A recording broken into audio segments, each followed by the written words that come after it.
All right.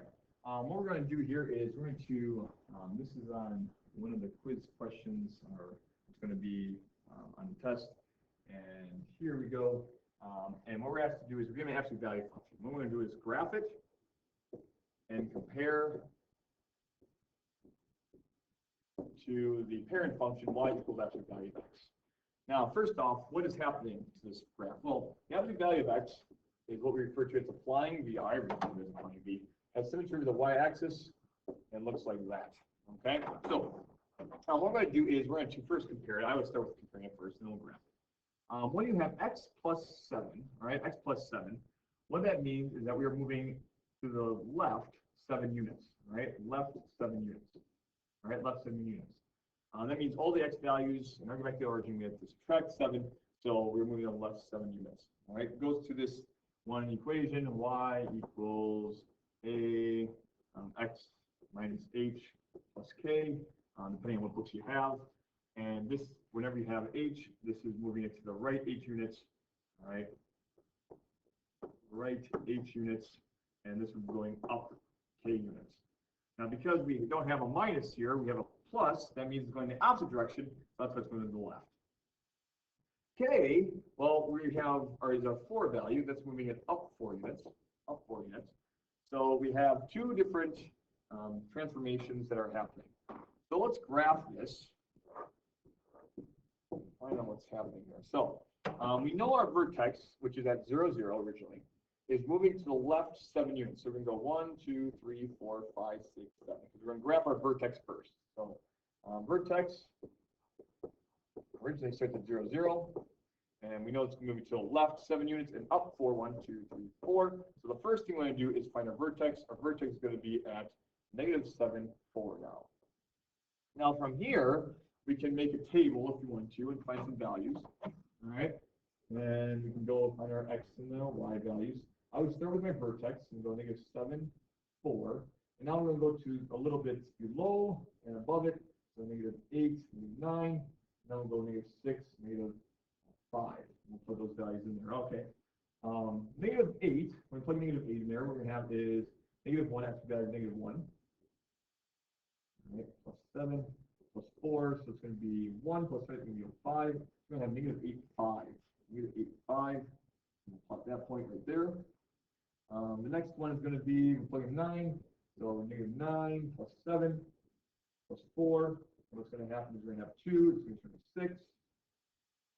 More, and what we have is this first part of the graph. And what's going to happen then is we know that there's symmetry, so this should be 5, this should be 6, because it's a V. So we can go over here and plot those other portions. That one, and there is going to be our graph. All right, shift it over the left 7, up 4. All right, now put that right there. All right, and that is what we have for an absolute value graph. And that's how we can identify the transformations.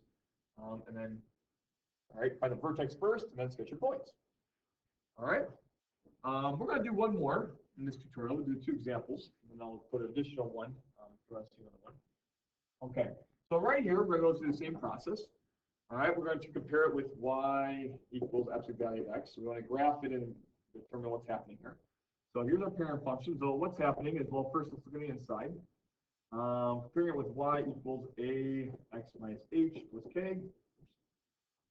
Plus k. Here we go. And this one, once again, we're moving to the left because it's x plus. All right, we're moving to the left 10. And we're also moving it down 1. Down 1. All right, down 1. Now, when you have this, we also have one more transformation, actually 2 more transformations. We also have this a value. The a value is going to be a vertical stretch or shrink, right? Vertical stretch or shrink. Now, when you have the absolute value of a, right, that a value, when it's greater than 1, it's going to be a stretch. And when you have an a value which is less than 1, that's going to be a shrink. Well, looking at this, a, we plug in -2, so -2, that is definitely going to be greater than 1. So what we have then is this is going to be a vertical stretch, right? So we have the vertical stretch in this problem. The negative also, now this is sometimes in the textbooks, but the negative also is a reflection, right? This will reflect it over the, right? The little negative is also a reflection over the x-axis, just for your knowledge. So we actually have 4 different transformations: lift 10, down 1, vertical stretch by 2, and then reflect over the x-axis. So let's graph this new function. And the key thing is, let's find out where the vertex goes. So the first thing is plot the vertex. Well, it starts at 0, 0. I'll just tell you the reflections and the vertical stretch or shrink doesn't do anything to 0, 0 because it is 0, 0. So we're just going to move this 0, 0 to the left 10. 1, 2, 3, 4, 5, 6, 7, 8, 9, 10. I'm going to move it down 1. So we have the vertex of negative 10, 1, negative 1. Now, from here, we can do a table. All right, and we'll make a little table here and find out what is happening to our other points. All right, where can I put this? Move this over a little bit. No, don't do that. All right, we'll just keep that there. And we'll make a table like right here. All right, we have a y and x. I'm going to start with that vertex first. Negative 10, negative 1. We can go a little bit less, 2 points less, 2 points bigger. And we'll plug those values in. Now, so we'll start with negative 11. So we're going to have negative 2 times negative 11 plus 10, all right, minus 1. So what is that value going to be?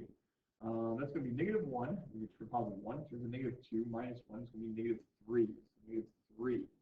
We're going over here. We're going to go negative 3. So 1, 2, 3. Now this one is going to be right over there.